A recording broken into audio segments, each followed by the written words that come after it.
Good morning. My name is Mohini Mali Chaudhary, शासकीय अध्यापक महाविद्यालय Akola. 7th standard, subject English, unit poem, sub-unit. It's a small word. Right word.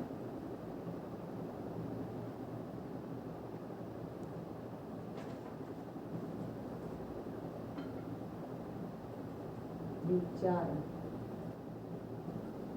M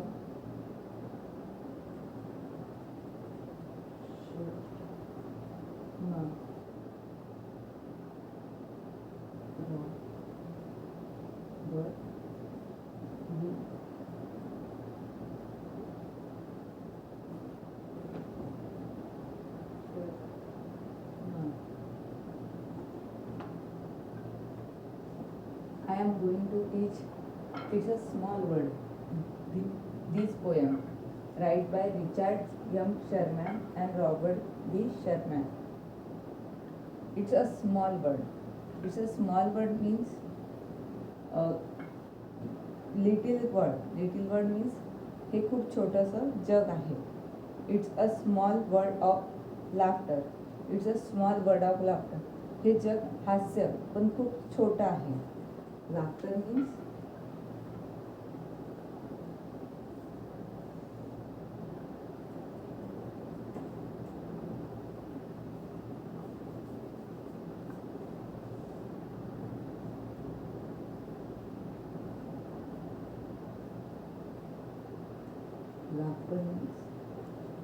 हास्य. It's a small word. This poem dedicated like a human being. म्हणजे जिवंत माणसाला ही poem dedicate केलेली आहे. आणि it's a small word is a very popular song. It's a small word ही जे poem आहे एक सॉन्ग म्हणून आहे आणि ते खूप पॉप्युलर आहे. आणि it's a small word poem जे सॉन्ग पॉप्युलर आहे ते अनेक लँग्वेजमध्ये ट्रान्सलेट केलेलं आहे. मेनी लँग्वेजेस मध्ये ट्रान्सलेट केलेलं आहे. The song is played on a ride of the same title in Disneyland. जे डिझनीलँड आहे तिथे हे सेम जे पोएम आहे ते वापरलेलं आहे. आणि it's a small word. Some time you meet the same people in a unexpected place and find out that they are connected to the people you know. The word, it's a small word, are used to show your superior or surprise on such on occasions. म्हणजे हे जे आहे it's a small word हे एक surprise आहे. Superior म्हणजे खूप surprise आहे. On a occasion. Occasion means प्रसंग.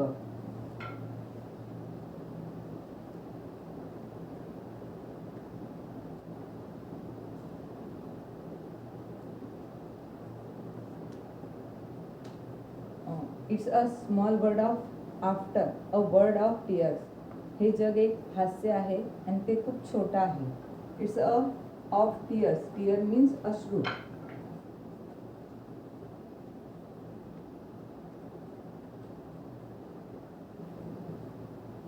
टीयर मीन्स अश्रू. आणि हे खूप म्हणजे हे जग खूप हास्य आहे आणि छोटं आहे आणि हे खूप अश्रू आहे. म्हणजे हे जग एक अ वर्ड ऑफ टीयर्स म्हणजे जग अश्रू आहे आणि हे खूप छोटं आहे. It's a word of hope. Hope mean Asha.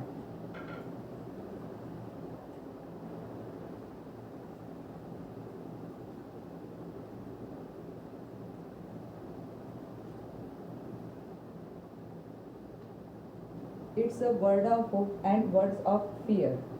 Fear means भीती.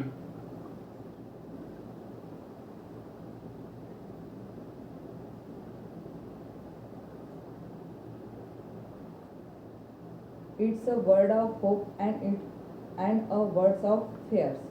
म्हणजे हे जग आशेने भरलेलं आहे आणि फिअर्सनी भरलेलं आहे. It's a word of hope and words of fears.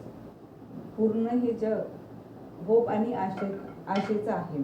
पण there so much that we share. It's that is time where always. It's a so much that we share. That is time we were aware. Share means सामाजिक करा, सामायिक करा म्हणजे सामावून घ्या. आणि aware means जाणीव. म्हणजे हे जग खूप छोटं आहे आणि आपण प्रत्येकाला आपल्यात सामावून घेऊ शकतो आणि प्रत्येकाला त्याची जाणीव करून देऊ शकतो. It's a small word after all. आणि शेवटी हे जग कसं आहे, छोटंसं असं आहे. आणि या this writer says it's a small word after all. That line are tells 4 times. It's a small word after all. It's a small word after all. म्हणजे हे जग खूप छोटं आहे, हे जग खूप छोटं आहे, हे जग खूप छोटं आहे. सगळं असूनही हे जग कसं आहे, छोटं आहे. It's a small word.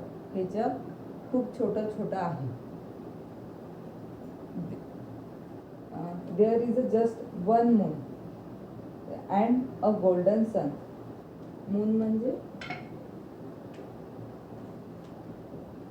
Chandra. Golden म्हणजे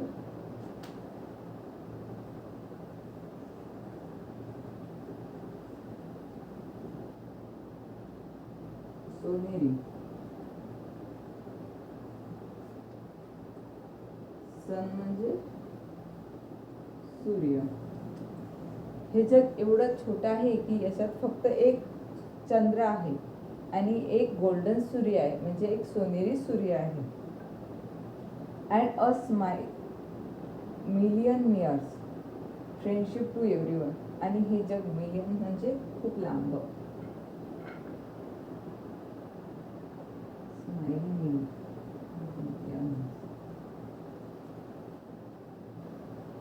म्हणजे संख्यात मोजता न येणार.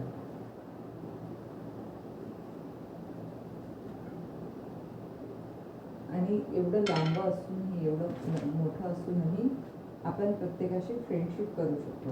म्हणजे एव्हरीवन. फ्रेंडशिप म्हणजे मैत्री.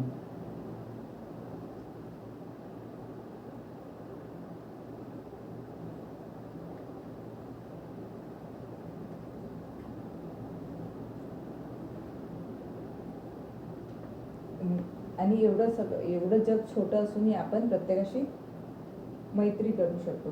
दो the mountains divided and the oceans are wide. Though जरी माउंटेन्स डिव्हायडेड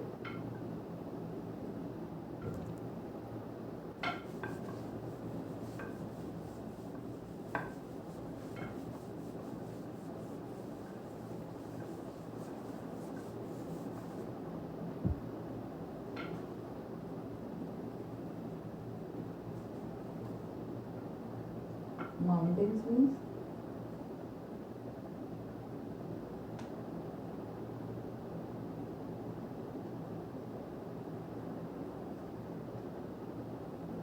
पर्वत. डिवाइडेड means विभाजन. आणि ओशन म्हणजे महासागर.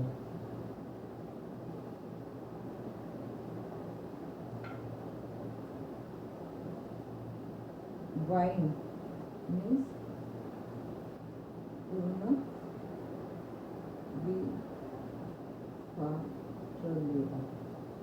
विस्फाटलेला. दो जरी असं असलं तरीही द माउंटेन्स डिव्हायडेड म्हणजे जरी माउंटेन्स म्हणजे पर्वत विभागलेले असले तरीही आणि महासागर पूर्ण विस्कटलेला म्हणजे पूर्ण लांब असलेला तरीही जग कसं आहे, it's a small word after all. शेवटी हे जग कसं आहे, छोटं आहे. It's a small word after all. It's a small word after all. It's a small word after all. It's a small word after all. जरी हे असं सगळं असलं, तरी म्हणजे हे हास्य असलं, अश्रू असलं, आशा असली, भीती असली, शर म्हणजे प्रत्येकाशी आपण प्रत्येकाला सामायिक करू शकलो असलो, त्याची आपल्याला जाणीव असली, तरी हे जग कसं आहे, आफ्टर ऑल हे जग कसं आहे, स्मॉल आहे. या जगात कसं आहे, there is a just one moon. म्हणजे या जगात एकच सन आहे, एकच मून आहे, एकच गोल्डन सन आहे. आणि अँड अ मिलियन इयर्स. म्हणजे हे खूप लांब असलं तरीही, म्हणजे जग खूप लांब असलं तरी आपण प्रत्येकाशी फ्रेंडशिप करू शकतो. आणि पर्वत कसे विभागलेले असले तरी हे जग कसं आहे, स्मॉल आहे. ओशन पूर्णपणे विस्कटलेला म्हणजे पूर्णपणे भरलेला लांब असला तरी हे जग कसं आहे, छोटं आहे. It's a poem. The poem dedicates. म्हणजे ही पोयम कोणाला संबोधलेली आहे, तर ह्युमन बीइंग, जिवंत माणसाला. ही पोयम जिवंत माणसाला संबोधलेली आहे.